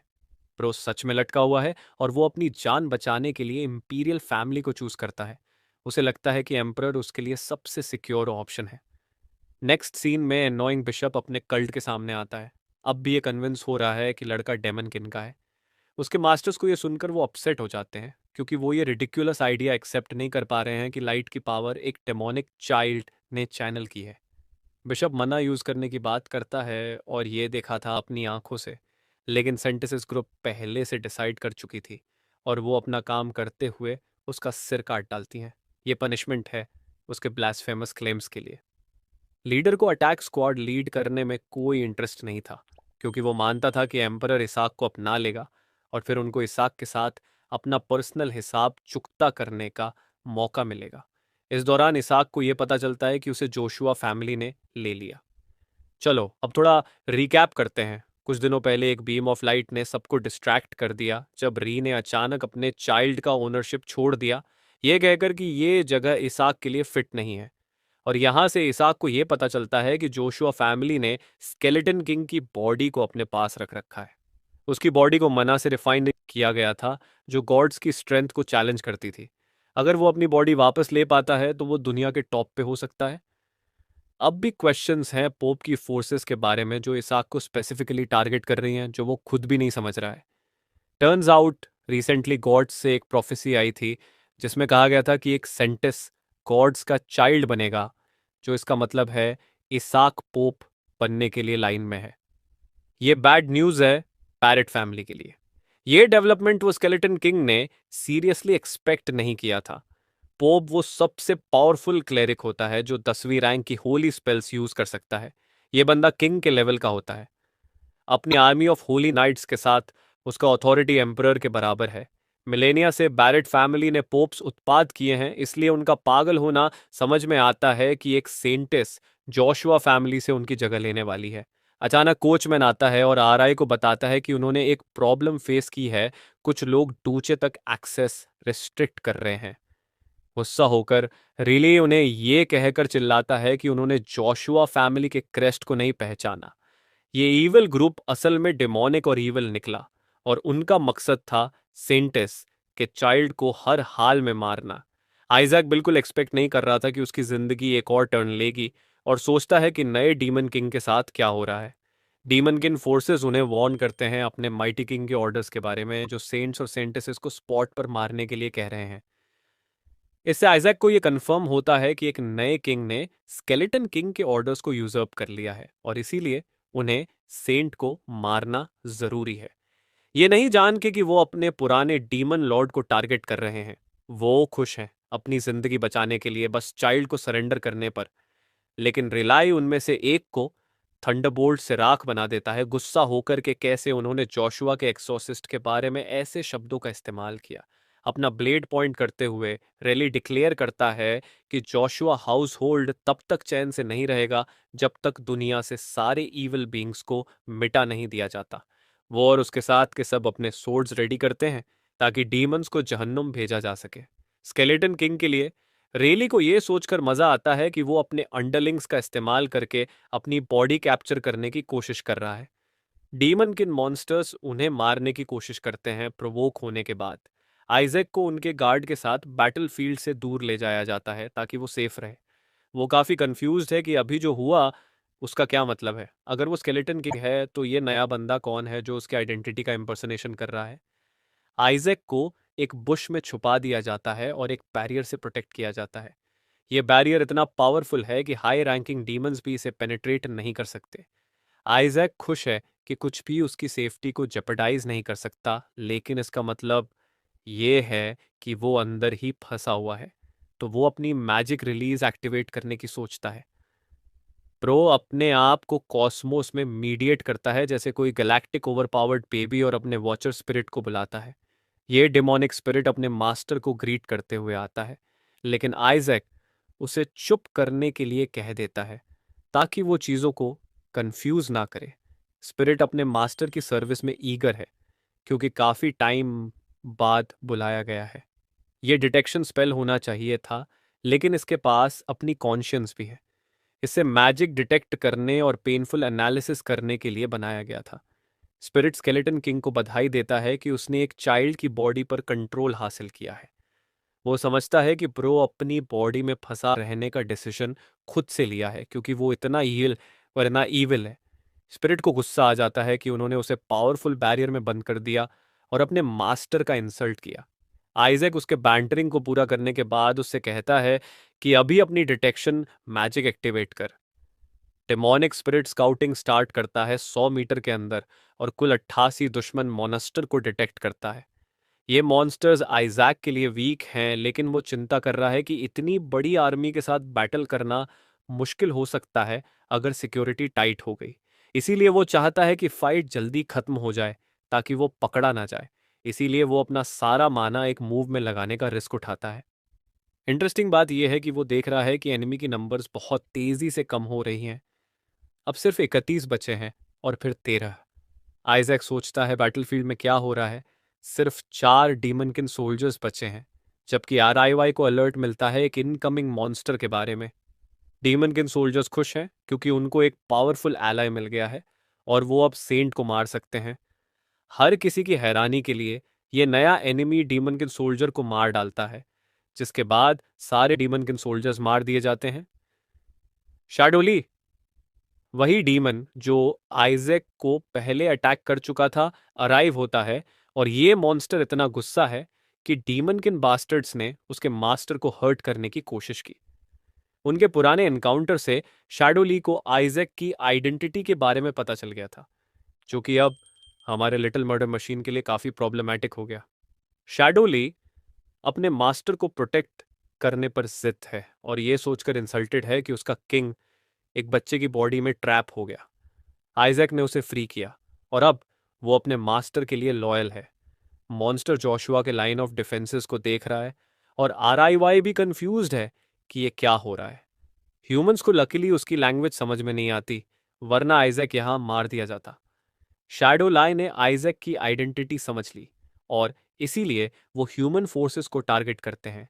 बेबी बैरियर से चीखता है जो नाइट्स की अटेंशन ग्रैब करता है। शैडो ली प्रोमिस करता है कि वो आइजैक के पास जल्दी वापस आएगा और ये डूड अपने मास्टर की रिकॉग्निशन से सूनिंग हो रहा है। शैडो ली सबको इग्नोर करता है और आइजैक को टारगेट करता है, लेकिन आरआईवाई और उसके मेन ये समझ नहीं पाते कि शैडो ली का कोई हार्म नहीं है, बस उन्होंने उसे छोटे बैरियर में बंद कर दिया है। आइजैक डीमन को ऑर्डर देता है कि वो बैरियर तोड़ दे और वो एक स्मैश में उसे तोड़ देता है। बैरियर तोड़ने के बाद आरआईवाई और उसके मेन थोड़े लूज हो रहे हैं, लेकिन आइजैक अपनी लाइफ का बेस्ट टाइम एंजॉय कर रहा है शैडो ली के साथ मिलकर। उसके बाद वो एक्चुअली शैडो ली को डबल क्रॉस कर लेता है और उसे टोटेम में सील कर देता है, जो कि उसके डिसअपॉइंटमेंट और कंफ्यूजन का सबब बनता है। रियली सोचता है कि अभी जो देखा वो क्या था जब उन्होंने देखा कि लड़के ने हाई डीमन को टोटेम में कन्वर्ट कर दिया। नाइट्स उसकी प्रेस करते हैं सोचकर कि उसने होली स्पेल यूज किया, लेकिन असल में किड ने माना यूज करके शैडोली को सील किया था और आर को पता नहीं था। वो बस सोचता है कि एक high level holy spell cast की गई थी। वो सोच रहे हैं कि यंग मास्टर ने सिचुएशन की अर्जेंसी से रिएक्ट किया, ये मान के कि आइजैक तब सबसे ज्यादा थ्रेटनिंग फोर्स था शैडो लाई के लिए। वो यंग मास्टर की ग्लोरी और फ्यूचर को सेंट के रूप में प्रेज कर रहे हैं, लेकिन रियली डीपली ट्रबल्ड है, क्योंकि उसे समझ नहीं आ रहा कि डेमनकिन फोर्सेस चाइल्ड को टारगेट क्यों कर रहे हैं। वो जानता है कि इस लड़के में कुछ खास बात है, लेकिन ये सोचकर कि आइजैक एक चाइल्ड है, वो काफी परेशान है। रिली अपने थॉट्स को कॉन्फ़िगर करता है और अपने रिजोल्व को स्ट्रॉन्ग बनाता है। ब्लू डिवीजन के लीडर को आइजैक के फ्यूचर को अपनी जान से प्रोटेक्ट करना है। ये न्यूज़ रिली के लिए काफ़ी अच्छी है, क्योंकि वो समझता है कि वो अब तक नाइव रहा था। वो स्केलेटन किंग के कर्ज से डर रहा था, लेकिन ये लड़का लगता है जोशुआ फैमिली का नाम उठाने के लिए तकदीर से बना है। वो आइजैक को अपने पास उठाता है और प्रॉमिस करता है कि वो इस लड़के को बहुत कुछ सिखाएगा, ताकि वो एक इनक्रेडिबल होली नाइट बन सके। आइजैक खुशी से मुस्कुराता है, लेकिन अंदर से वो सीक्रेटली अपने ऑब्जेक्टिव को प्लॉट कर रहा है, अपनी असली बॉडी को वापस पाने का। रिली प्रॉमिस करता है कि वो उसकी प्रोटेक्शन करेगा, चाहे उसकी लाइफ कितनी भी छोटी हो, और लड़के का नाम कंटिनेंट भर में फैलाएगा। आइजैक चाहता है कि वो अपनी लाइफ की छोटी बात को वापस से सुनाए, लेकिन चलो अब हम जोशुआ डुए, आइजैक के सेफ हेवन के बारे में बात करते हैं, जो हर तरफ से खूबसूरती से डेकोरेटेड है। आइजैक को धोखा लगा है, क्योंकि ये लोग अपनी जिंदगी का सबसे अमीर लाइफ जी रहे हैं, जबकि उसके अपने जगह पर डेमनकिन को रिसोर्सेस के लिए तरसना पड़ता था। उससे उनका रिस्पॉन्सिबिलिटी उठाना पड़ता था और उन्हें अच्छे से फिट और फेड रखना पड़ता था। डिटेक्शन स्पेल ये कंफर्म करता है कि इन स्कल्पचर्स में से कुछ इतने वैल्यूएबल हैं कि वो 10 डेमन किंग कासल्स के बराबर हैं, तो उनकी वेल्थ एलोन मस्क के लेवल की है। रिली लड़के को अपने छोटे कास्केट में रखता है। जोशुआ रेजिडेंस एक हॉलमार्क जगह है जहां डेमन स्लेइंग वॉरियर्स ने जन्म लिया था। वो चाहता है कि लड़का बाहर नाइट्स की ट्रेनिंग देखे, क्योंकि एक दिन वो भी उनकी तरह बनेगा। तभी ये नाइट्स एक्चुअली डेमन किंग के मैनिक्विन को मार रहे होते हैं। प्रो को समझ आ रहा है कि अगर उन्हें उसकी आइडेंटिटी के बारे में पता चला तो ये सीरियस हो सकता है, लेकिन उसका मेन पर्पस वही है। वो एम्परर को जिंदा जलाना चाहता है और जल्द ही जोशुआ डुए पर अपना कब्जा करना चाहता है। डिटेक्शन स्पेल सोचता है कि वो चाइल्डिश है बच्चों के साथ ग्रजेस रखने के लिए। स्पिरिट अपना काम शुरू करता है और इंटरेस्टिंगली काई मैनाकोर को डिटेक्ट करता है, जो हर जगह फैले हुए हैं। ये आइजैक के लिए अच्छी न्यूज़ है। रेली अपनी जगह पर आता है और अपने सर्वेंट्स को आइजैक के लिए रूम तैयार करने के लिए कहता है। एक बटलर माफी मांगता है क्योंकि उसने नए ऑर्डर्स मेंशन किए हैं। लगता है रिली को यंग मास्टर को एनेक्स तक ले जाना है। ये पता चलता है कि पांचवा यंग मास्टर आइजैक के लिए डीप ग्रज रखता है और उसके खिलाफ ऑर्डर्स दिए हैं। रिली सीरियसली अनॉयड है कि आइजैक को उस जगह पर भेजना है जहां लोग अपनी जिंदगी खत्म करते हैं। उनका कॉन्फ्लिक्ट आइजैक को खुशी देता है, क्योंकि वो देख रहा है कि जोशुआ फैमिली अंदर से बिल्कुल टूट चुकी है। रिली को अपने भाई के इंटेंशन समझ नहीं आते पहले। आइजैक खुद इस आइडिया के खिलाफ था, लेकिन फिर उसका कन्वीनियंट डिटेक्शन स्पेल याद दिलाता है कि एनेक्स में भी काई मैनाकोर रेस्ट कर रहे हैं। रिली अपने डिसीजन पर अडामेंट है और वो लड़के को उस हॉन्टेड जगह पर ले जाना नहीं चाहता।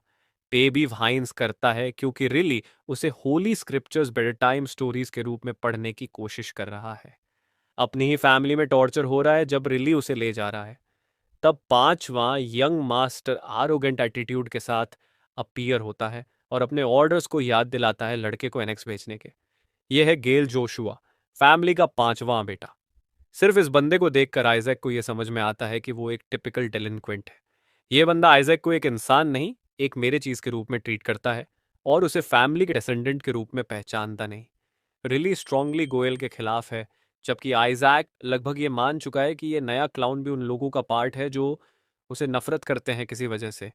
फिर भी आइजैक का मानना है कि वो एनेक्स जाना चाहता है, वक्त जाया करने के बजाय बेड टाइम स्टोरीज सुनने के। गोयल लड़के को इतना इंसल्ट करता है कि आइजैक को समझ नहीं आता वो इतने पेटी लेवल पर 1 साल के बच्चे के साथ क्यों बीफ कर रहा है। ये इंसान लेवल का पेटी है जो इससे निकल रहा है। एनीवे, आइजैक ने डिसाइड किया है कि वो एनेक्स जाएगा और कुछ मैना कॉर एक्वायर करेगा। रिली डिसएग्रीज करता है और काउंटर करता है कि अगर वो लड़के को वहां भेजते हैं तो लोग उसे कर्सड समझकर देखने लगेंगे। तब आइजैक को रियलाइज होता है कि वो गलत कर रहा है। उसका इंटेंशन था मैना कॉर को सुखाना और फिर सेंट बनकर अपने ऊपर हर उम्मीद लगाना। उसके बाद वो गॉड से बदला लेना चाहता था। गोयल ये पॉइंट आउट करता है कि एक डेमन स्पेसिफिकली लड़के को टारगेट करने आया था, जो ये मीन करता है कि वो ऑलरेडी कर्सड हो चुका है। ब्लू डिवीजन के लीडर काउंटर करते हैं कि आइजैक के इन्वॉल्वमेंट की वजह से डेमन की डिफीट हुई थी। सब उसकी स्पेशल सेंटली पावर्स को मेंशन करते हैं, लेकिन गोयल अनफेज्ड है और बिल्कुल भी नहीं सुनता। वो लड़के को बस कारबेस का ढेर बुलाता है, लगातार उसे अपसेट करते हुए। आर्ग्यूमेंट के दौरान डिटेक्शन स्पेल सोचता है कि आइजैक को छुप कर गोयल के ऊपर कुछ मीटियर्स गिरा देने चाहिए ताकि वो एक लेसन सीखे। गोयल को ठीक है कि उन्हें जोशुआ के डिसेंडेंट को सेंट कह के बुलाएं, लेकिन वो पोलाइटली उन्हें फैमिली क्रेस्ट याद दिलाना चाहता है। वो सोचता है कि वो लड़के को रिवाइव करने के लिए यूजफुल हो सकता है, एक ऐसी चीज जो उनका लॉर्ड काफी प्यार करता था, होली ट्री। गोयल को लगता है कि लड़का ट्री को रिवाइव कर सकता है अगर उसमें सच में सेंट की पावर्स है। वो रिली को प्रोवोक करता है, जो सोचता है कि ये बंदा पागल हो गया है। आइजैक को लगता है कि मेलिसा के पीछे कुछ साइकोपैथिक डिसेंडेंट्स छुप गए हैं। पहले उसका बेटा गायब हो गया था और दूसरा बेटा अडॉप्ट हो गया था। आइजैक को अचानक कुछ ऐसा दिखता है जो उसकी आंखों को पकड़ लेता है, और वो अपने डिटेक्शन स्पिरिट को उस तरफ फेंक देता है। ये डेड ट्री 70 साल से रेस्ट कर रहा था, और गोयल बेहूदगी से उम्मीद करता है कि एक छोटा सा लड़का उसे तुरंत रिवाइव कर देगा। दोनों को इंटरप्ट किया जाता है जब वो होली ट्री देखते हैं, जो अब जिंदगी से भरा हुआ है जैसे पहले कभी नहीं था। ये सच में जिंदा हो गया, जिससे गोयल बस शब्दों में अटक गया। आइजैक को तो लगा ही नहीं कि ये कोई बड़ी बात थी। उसने बस स्पिरिट से सारा बैड मना निकलवा दिया, जिससे ट्री एकदम फ्रेश हो गया। सारे लोग शॉक्ड थे और खुशी मना रहे थे जैसे उन्होंने कोई मिरेकल देख लिया हो। उनको लगा कि ट्री लिटरली दोबारा जन्मा है। गोल को अब भी ये सब रिडिकुलस लग रहा था। एक छोटा बच्चा ऐसी इम्पॉसिबल चीजें कैसे कर सकता है जब उनके पूरे फैमिली में कोई भी नहीं कर पाया। पहले एग्जॉर्सिज्म, अब प्यूरिफिकेशन भी। गोल अपने भाई राइली को अक्यूज करता है कि वो जानबूझकर उससे मजे ले रहा है। उसका मानना था कि राइली को समहाउ सेंटेस की हेल्प मिल रही है, और उसने सिर्फ एक नाटक किया।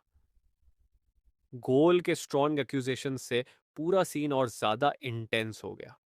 आइजैक सोच रहा था कि मेलिसा का पूरा हाउस होल्ड सीरियस थेरेपी के बिना सरवाइव नहीं कर सकता, क्योंकि ये लोग शायद डीमंस से भी ज्यादा क्रेजी हैं। इसके अलावा एक और अजीब बात थी।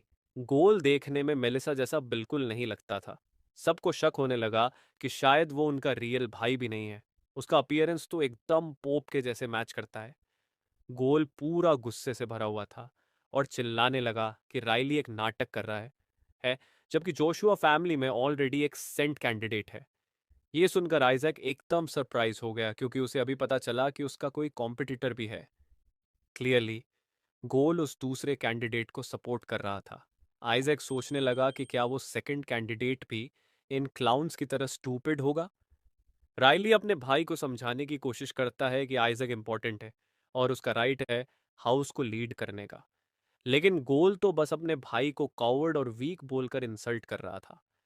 अब आइजैक को जोशुआ फैमिली में एक आउटसाइडर जैसा ट्रीट किया जा रहा था, जो ऑनेस्टली इतना शॉकिंग भी नहीं था।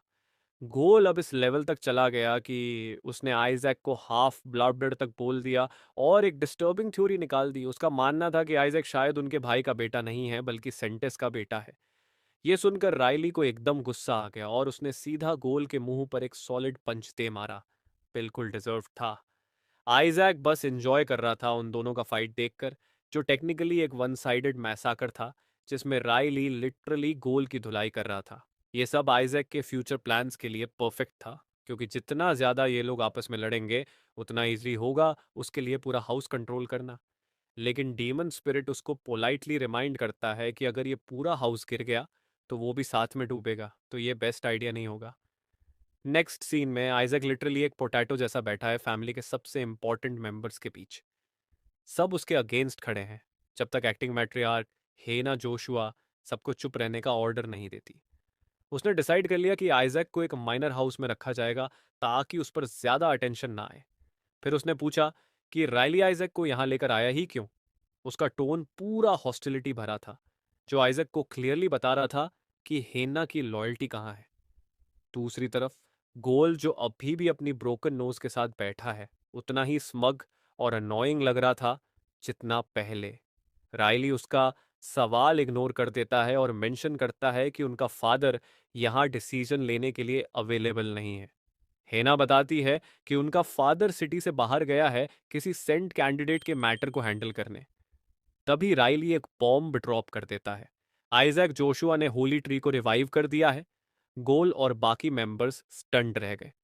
गोल तो कन्विंस करने की कोशिश करता है कि ये सब फेक है, लेकिन बाकी मेंबर्स भी एग्री कर रहे थे कि पैट्रियार्क तक ट्री का सॉल्यूशन नहीं ढूंढ पाया तो एक बच्चा कैसे कर सकता है। हेना भी नेचुरली सबके साथ एग्री करती है और प्रूफ मांगती है। आइजैक को अब मजा आने लगा था। उसने सोचा कि अब सबको एक प्रॉपर प्रूफ दिखाया जाए। उसने मैजिक अनलीश की, जिसमें होली ट्री की एनर्जी एक क्रिस्टल में दिखा दी। सब टेबल्स के अराउंड लोग शॉक्ड रह गए। उसका एक्सप्रेशन भी एकदम सैविज था, जैसे लो आओ, अब बोलो क्या कहना है। सब फाइनली मान गए कि आइजैक ही रिस्पॉन्सिबल है होली ट्री के प्यूरिफिकेशन के लिए। लेकिन कुछ लोग ये नहीं समझ पा रहे थे कि एक न्यूबॉर्न ऐसा कैसे कर सकता है और अपने काम का प्रूफ भी कैसे दे सकता है। इसके बावजूद सब एक्नॉलेज करने लगे कि अगर आइजैक प्रिसाइज नहीं होता तो ट्री लिटरली मर भी सकता था। इसी वजह से पैट्रियार्क ने एक स्टेबल प्यूरिफिकेशन मेथड ढूंढने की सोची थी। गोल पूरा फ्रस्ट्रेट हो चुका था और एल्डर्स पर चिल्लाने लगा कि यह सब नॉनसेंस है, एक बच्चा ऐसे इम्पॉसिबल काम नहीं कर सकता। उसने आइजैक की तरफ पॉइंट किया और बोला कि यह ब्लॉन्ड लड़का तो उनकी ब्लड लाइन का लगता भी नहीं है। तभी एक सीन में आइजैक को एकदम चिल मारते हुए दिखाया गया, जैसे उसे कोई टेंशन ही नहीं हो। राइली उसको सपोर्ट करते हुए डिक्लेयर करता है कि यह बच्चा एक सेंट भी बन सकता है, शायद फ्यूचर में नेक्स्ट पोप तक।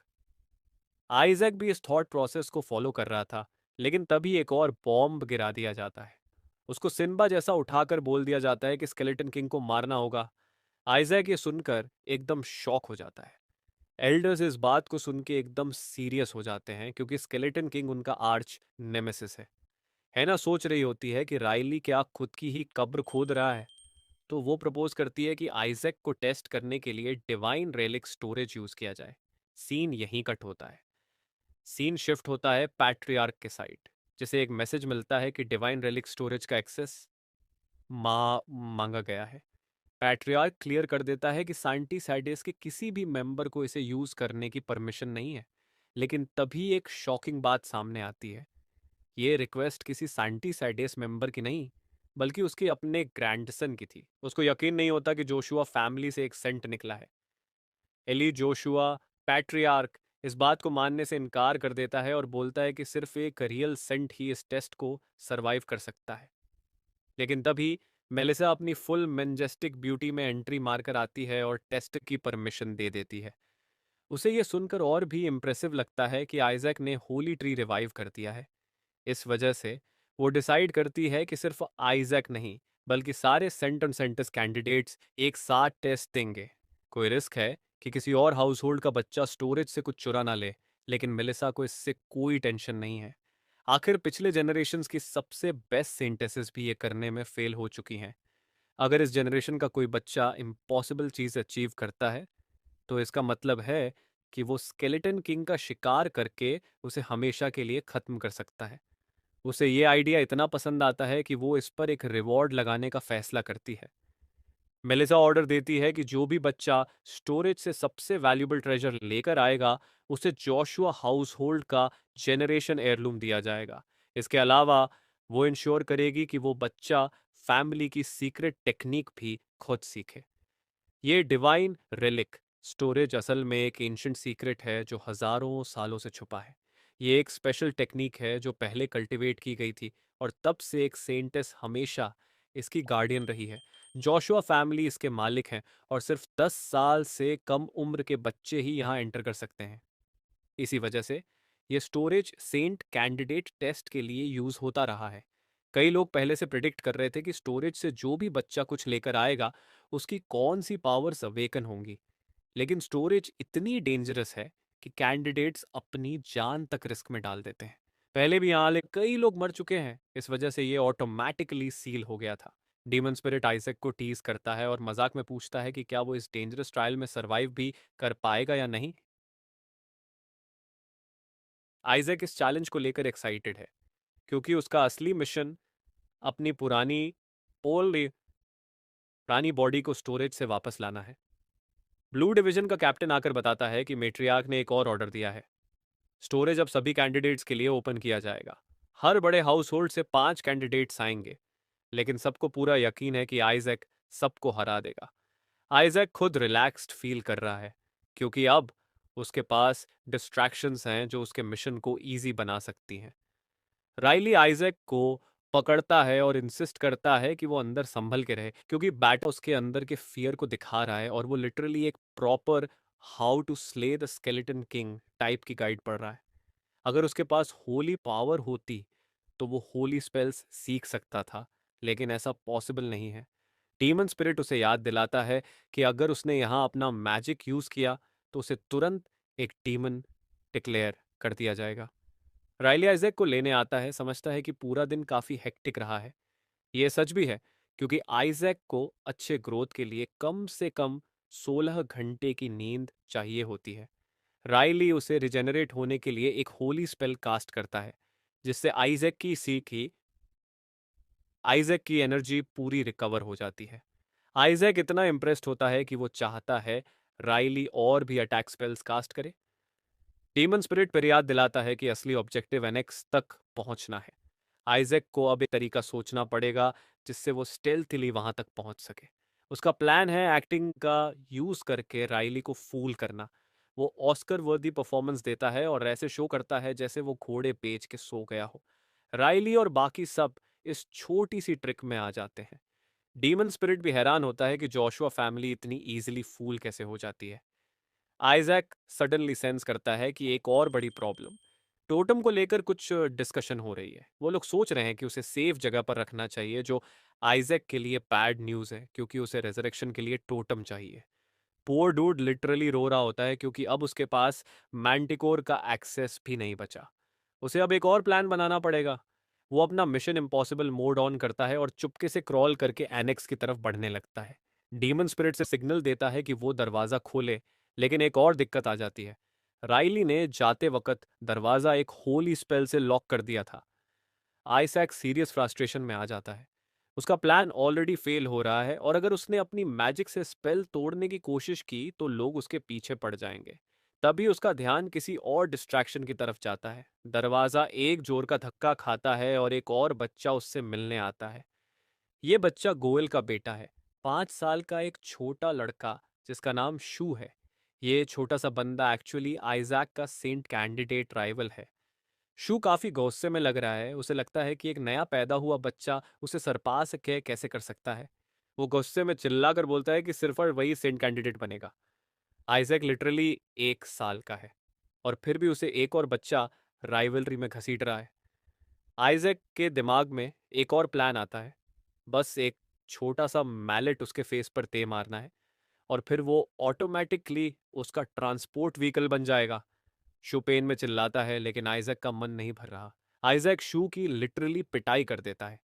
वो उसे एक के बाद एक स्मैक्स देता है, जब तक कि शू एक होली बैरियर कास्ट नहीं कर लेता।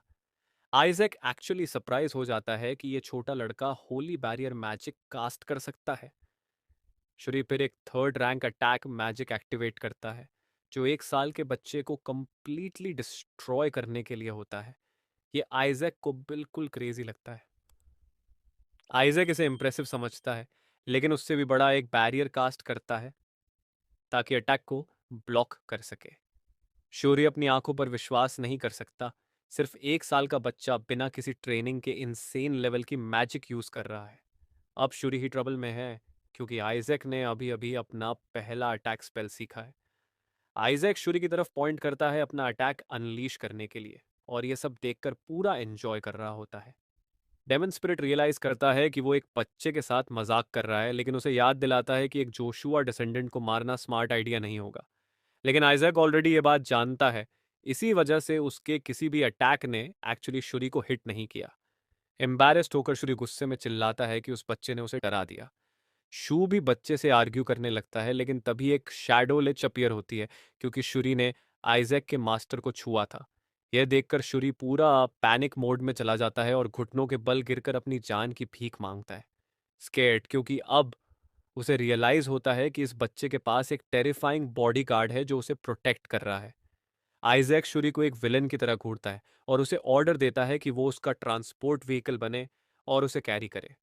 ब्राउन हेयर्ड बॉय शूरी जोशुआ सिर्फ 5 साल का है और गेल जोशुआ का बेटा है, जो हमारे प्रोटैगनिस्ट से बहुत बड़ा ग्रज रखता है। हालांकि वो एक सेंट कैंडिडेट है, लेकिन शू सीक्रेटली जोशुआ हाउसहोल्ड से एस्केप करने की सोचता है और एक दिन पोप बनने का ड्रीम रखता है। सीन ट्रांजिशन होता है और हमारा छोटा टॉडलर, जो फॉर्मर डेमन किंग है, शूरी की बैक पर राइड कर रहा होता है, अपनी मिल्क बॉटल को एक मेकशिफ्ट डायरेक्शन इंडिकेटर की तरह यूज करते हुए। वो उसे ऑर्डर देता है कि उसे एनेक्स तक ले चले। शूरी इरिटेट होता है क्योंकि उसे एक हॉर्स की तरह ट्रीट किया जा रहा है, लेकिन कंप्लेन करने से पहले ही आइजैक का शैडो लिच उसके ऊपर लूमिंग होता है। वार्निंग देता है कि वो ऑर्डर्स फॉलो करे वरना कॉन्सिक्वेंसेस फेस करे। शूरी पूरा फियर में रिलक्टेंटली उस टॉडलर को उसकी डेस्टिनेशन तक ले जाता है।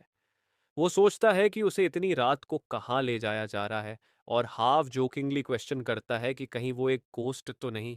तभी उसे रियलाइज होता है कि वो जोशुआ रेजिडेंस के सेकंड एनेक्स के सामने खड़ा है।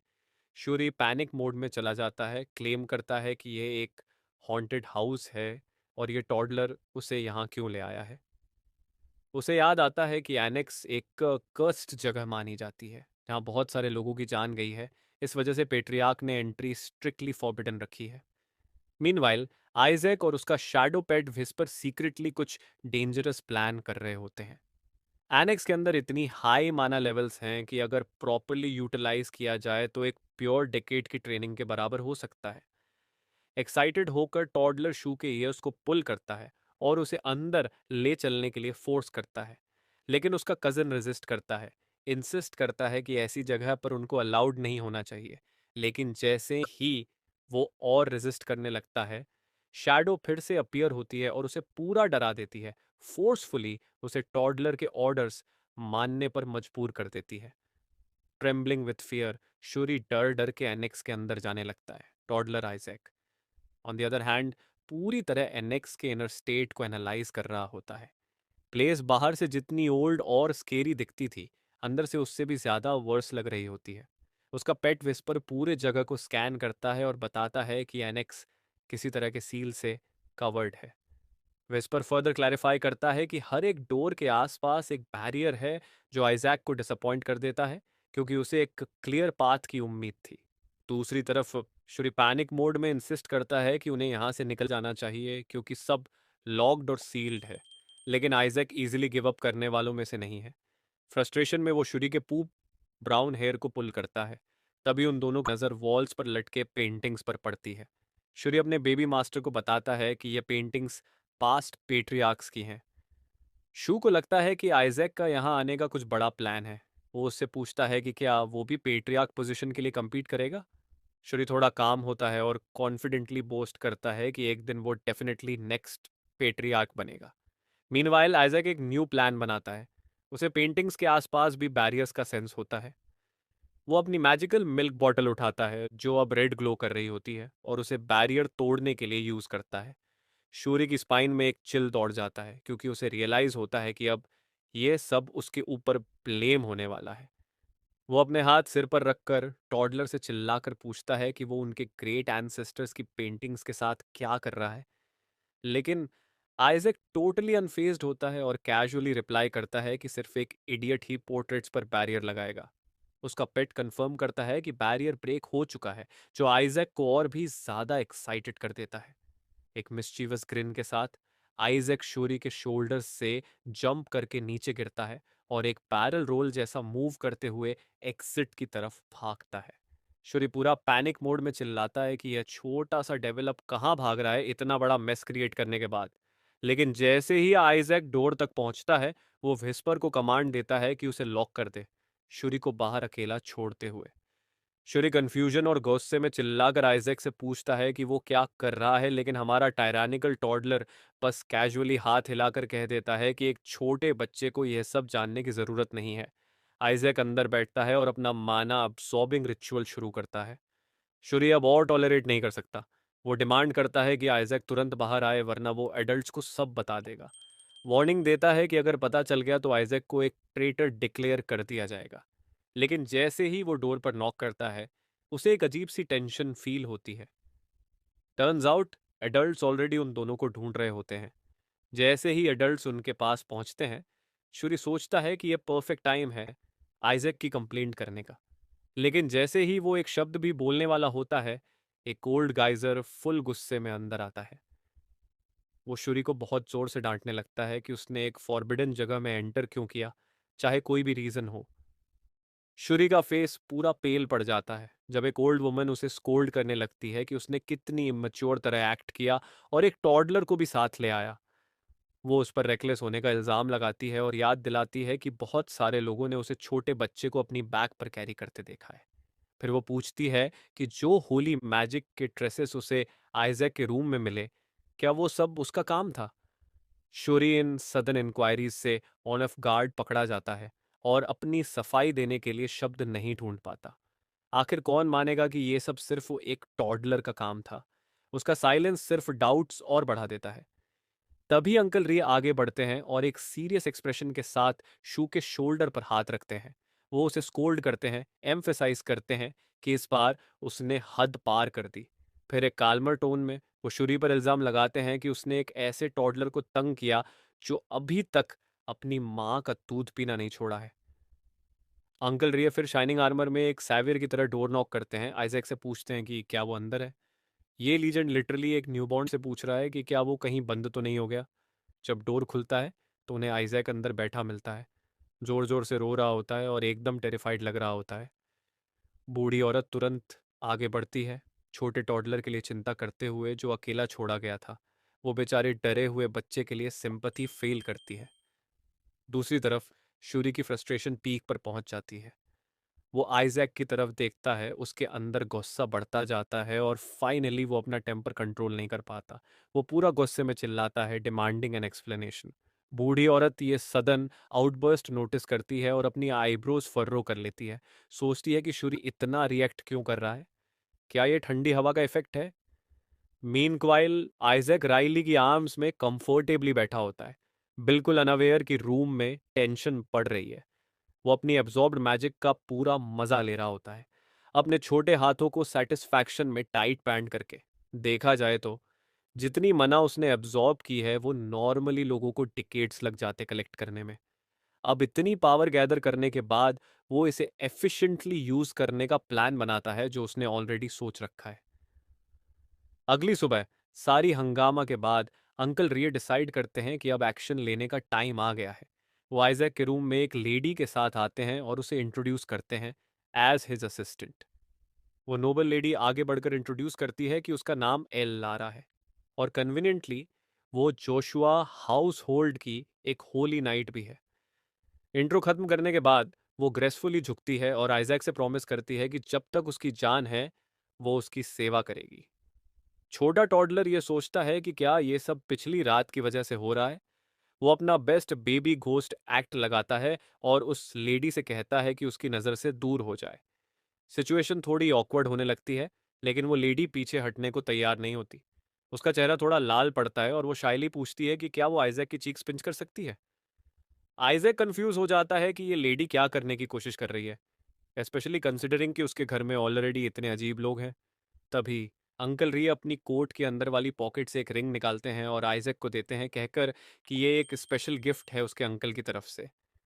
टॉडलर उस सिंपल रिंग को देखकर सोचता है कि क्या अंकल रिय से किसी रैंडम डंपस्टर से उठाकर लाए हैं। जब वो और उसका पेट उसकी क्वालिटी क्लोजली देखते हैं तो उन्हें डाउट होता है कि जोशुआ हाउसहोल्ड किसी सीरियस क्राइसिस से गुजर रहा है। लेकिन तभी उस असिस्टेंट लेडी की नज़र रिंग पर पड़ती है और वो शॉक हो जाती है। वो पूछती है कि क्या ये सेंट्स हेirloom है, एक ऐसी ट्रेजर जो सिर्फ सेलेक्टेड लोगों के लिए होती है। अंकल रिय आइजैक के हेड पर प्यार से टैप करते हैं और प्राउडली बताते हैं कि उन्होंने पर्सनली ये आइटम आइजैक के फर्स्ट बर्थडे के लिए काउंसिल से रिक्वेस्ट किया था। आइजैक सोचता है कि क्या ये रिंग सच में रियल है। जितना उसे याद है, ये वही आइटम था जो सेंटिस ने उनकी बैटल में यूज किया था, जो एल्डर रिंग के नाम से जाना जाता है। ये ट्रेजर इतनी पावरफुल है कि कहा जाता है कि ये इस दुनिया से भी परे की एबिलिटीज रखता है। ये सब जानने के बाद आइजैक एक्साइटेड हो जाता है कि इस रिंग के अंदर कितनी होली पावर छुपी हो सकती है। वो जानता है कि अगर उसने रिंग को 2 बार भी यूज़ किया तो वो ब्रेक हो जाएगी, लेकिन एक फॉर्मर स्केलेटन किंग होने के नाते उसके पास ऑलरेडी एक रिपेयर का प्लान है। आइजैक को रिंग की ऑथेंटिसिटी का कंफर्मेशन मिल जाता है जब उसका अंकल गोयल जोशुआ इसे घूरता है एक जेल्स एक्सप्रेशन के साथ। एक सेकंड वेस्ट किए बिना गोयल आइजैक के पास आता है, उसे अपना प्यारा नेफ्यू कहकर बुलाता है। पर क्लियरली उसके इंटेंशंस कुछ और ही हैं। वो आइजैक की रिंग छीनने का प्लान बना रहा है। वो आइजैक से प्यार से बात करना स्टार्ट करता है, बिल्कुल वैसे ही जैसे वो अपने फादर से कुछ मांगने के लिए स्वीट टॉक करता था। आइजैक ये देखकर सोचता है कि क्या ये आदमी बिल्कुल ही पागल हो गया है। असल में गोयल ही वो आदमी था जिसने वो ब्लेसिंग डिवाइस तोड़ दिया था जो आइजैक को मिलने वाला था। उसने पूरी प्लानिंग की थी कि आइजैक को वो आइटम हाथ ना लगे, लेकिन उसे बिल्कुल भी अंदाजा नहीं था कि अंकल रियो उसके बदले में सेंटस का हेयरलूम आइजैक को दे देंगे। कोयल ने ओल्ड लेडी को पूरा कन्विंस करने की कोशिश की थी कि वो रिंग शुरी को दे दे, लेकिन सारी मेहनत वेस्ट गई। बूढ़ी औरत ने सीधा मना कर दिया, कहकर कि ग्रीड मत दिखाओ। कोयल फ्रस्ट्रेशन में अपने दांत पीसने लगता है, सोचता है कि कोई भी इस रिंग की रियल वैल्यू नहीं समझ सकता। वो रिये से आर्ग्यू करता है कि अगर उसे आइजैक को गिफ्ट देना ही था तो कुछ और डिसेंट चुनता, न कि ये बेकार पीस ऑफ जंक। लेकिन अंकल रिये फॉर्मली अपोज करते हैं और कहते हैं कि ये रिंग बेकार नहीं है। कोयल एक स्लाई ग्रिन के साथ एक और रिंग निकालता है और उसे आइजैक को दिखाता है। वो प्राउडली क्लेम करता है कि ये रिंग एक ऐसी चीज है जो मैजिक से भरी हुई है और होली सी, यानी सैंक्टा सैड्स से आई है। वो बताता है कि ये एक रेयर आइटम है, चीजें स्टोर कर सकती है, और ये वो चीज है जो रिये कभी भी आइजैक के लिए नहीं ला सकता था। कोयल फिर आइजैक के पास रिंग ले जाता है, होपिंग कि टॉडलर अपनी रिंग से ट्रेड करेगा, लेकिन आइजैक सीधा उसका हाथ झटक देता है। टॉडलर उस रिंग को वर्थलेस पीस ऑफ जंक कहकर डिसमिस कर देता है और गोयल को प्रूव करने के लिए सीधा रिंग को फेंक देता है। यह सब देखकर अंकल रिये सोचने लगते हैं कि आइजैक ने फाइनली उस रिंग को क्यों चुना। उसने उसे दे दिया जो कम से कम 1000 गुना ज्यादा कीमती लग रहा था। इसाक की चॉइस से थ्रिल्ड होकर रिये अपने भतीजे को एक्साइटमेंट में हवा में उछाल देता है। दूसरी तरफ अंकल गो अपनी इन नौरों से पानी में अपनी बेहद कीमती अंगूठी ढूंढने का डेस्परेट सर्च करवा रहा है।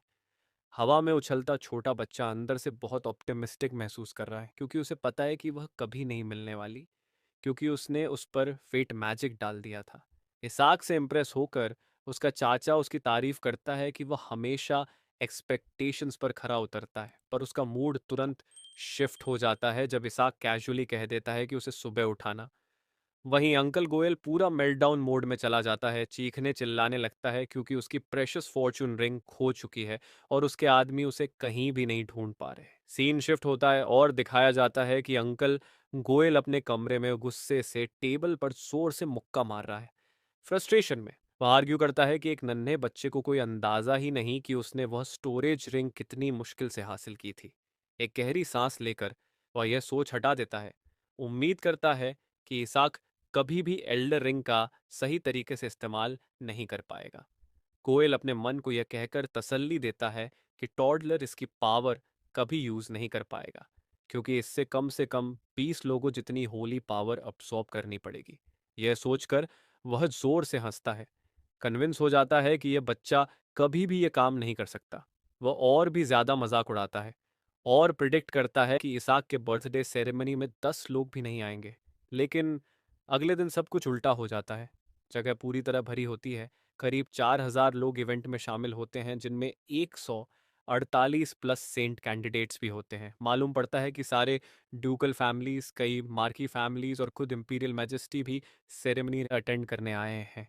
इतने ज्यादा सेंट कैंडिडेट्स देखकर इसाक इरिटेट महसूस करता है, जैसे किसी ने दुनिया भर में उनको बीज की तरह बिखेर दिया हो। उसका अंकल अपने हाथ ठोड़ी पर रखकर सोचता है कि उसने कभी नहीं सोचा था कि यहाँ इतनी बड़ी भीड़ इकट्ठी हो सकती है।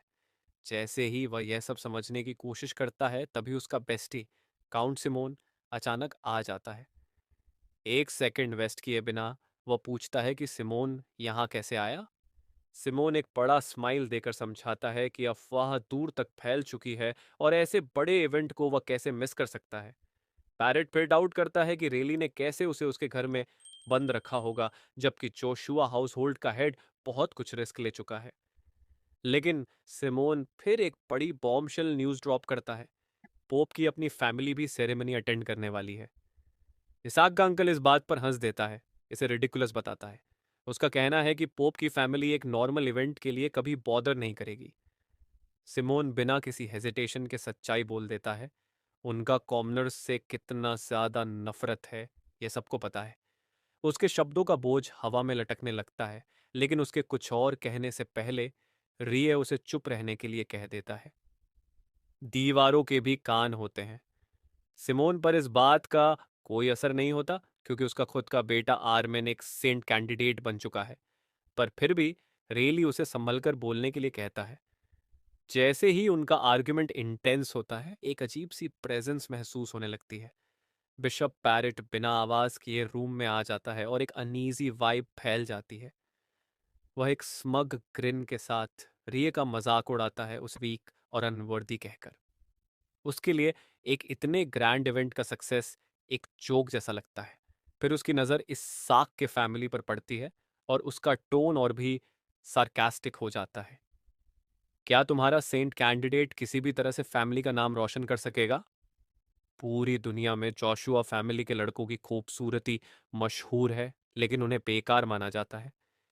इसाक जैसे बच्चों का पावर अब्जॉर्ब करने के लिए बैरेट फैमिली के पोप्स बहुत पुरानी चाल चलते आए हैं। उनका एक बड़ा सैडिस्टिक कस्टम है छोटे बच्चों के हाथ में जहर मिला दूध देना। पॉइजन मिलाने का मकसद होता है कि सेक्रेड पावर को खत्म करना। ये एक घिनौनी ट्रिक है जो इनोसेंट बच्चों को ट्रैजिक वार्निंग बना देती है।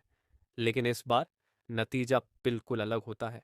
सब बच्चे शौक में जम जाते हैं। इसाक बिना किसी इफेक्ट के जहर भरी बोतलें चढ़ा रहा होता है।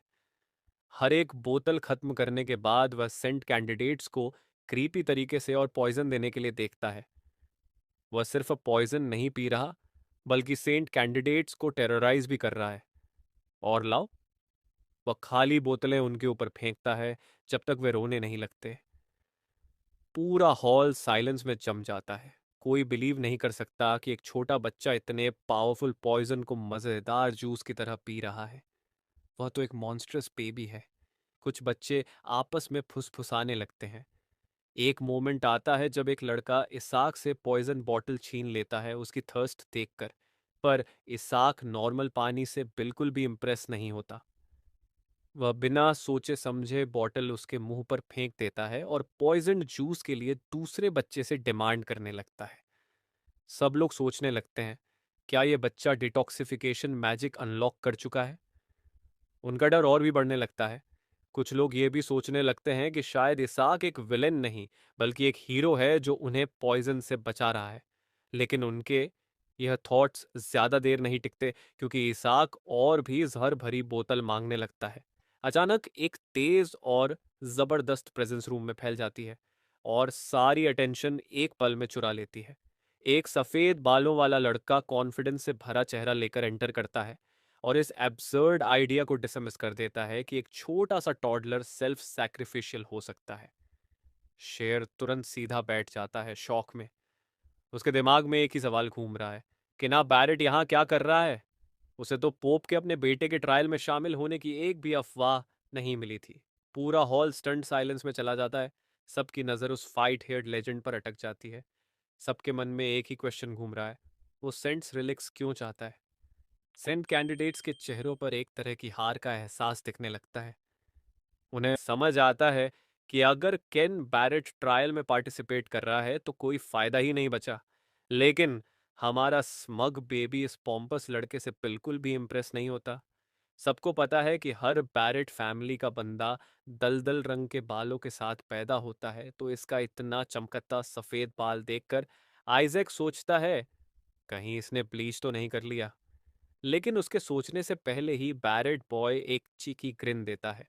वो फुल कॉन्फिडेंस के साथ डिक्लेयर करता है कि उसका यहाँ होना बिल्कुल जस्टिफाइड है, क्योंकि पोप सबसे ऊपर है और सेंट का रिलिक स्टोरेज भी अल्टीमेटली उसी के परिवार का है। उसकी एरोगेंस पूरे रूम में इको करने लगती है। वो इस मोमेंट को अपना लेजिटिमेट हक वापस लेने की तरह देख रहा था। हमारा छोटा स्मग बेबी उसके बड़े ईगो को देखकर चुपचाप अपनी बॉटल सिप करता है, लेकिन अंदर से उसका पावर सेंस उसे कुछ और बता रहा होता है। आइजैक को शौक लगता है कि केन के होली पावर रिजर्व्स बिशप से भी ज्यादा हैं। कीना का ड्रामेटिक एंट्री और सबकी शर्मिंदगी। फिर काइना एक ड्रामेटिक स्टाइल में सबको शेम करने लगता है। तुम लोग अपने ही होस्ट को पॉइजन देने जैसी बेइज्जती कैसे कर सकते हो? सभी सेंट कैंडिडेट्स बिना एक शब्द कहे चुप हो जाते हैं।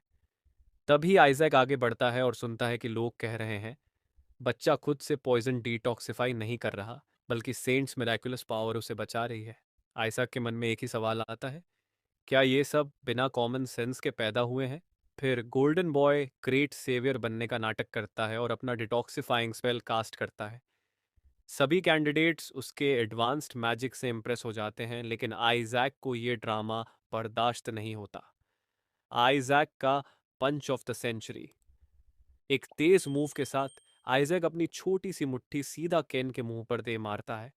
पूरा हॉल गैसअप करता है शॉक में। एक लड़का चिल्लाता है, केन की होली पावर एक सेकंड में वैनिश हो गई। बैरेट बॉय शॉक में खड़ा रह जाता है, समझ ही नहीं पाता कि ये क्या हो गया। आइजैक उसकी पकड़ से निकल जाता है और केन का दिमाग हिल जाता है। एक टॉडलर ने मेरी मैजिक को नलिफाई कैसे कर दिया? हमारा स्मग बेबी शांत से अपनी जगह क्रॉल कर रहा होता है, लेकिन कीना अंदर ही अंदर गुस्से में गालियां दे रहा होता है। उसे आइजैक की रिच किड स्टेयर बिल्कुल पसंद नहीं आती। All mighty baby versus parrot boy, लेकिन हमारा ऑल माइटी बेबी भी चुप रहने वालों में से नहीं है।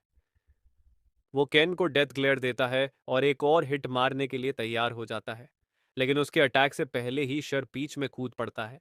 उसका इंटेंशन क्लियर होता है, आइजैक को और ज्यादा बेइज्जती होने से बचाना। बैरेट बॉय गुस्से से सबको घूरता है और बाकी लोग ये सोचकर कांपने लगते हैं कि पोप की फैमिली इस अटैक का बदला कैसे लेगी।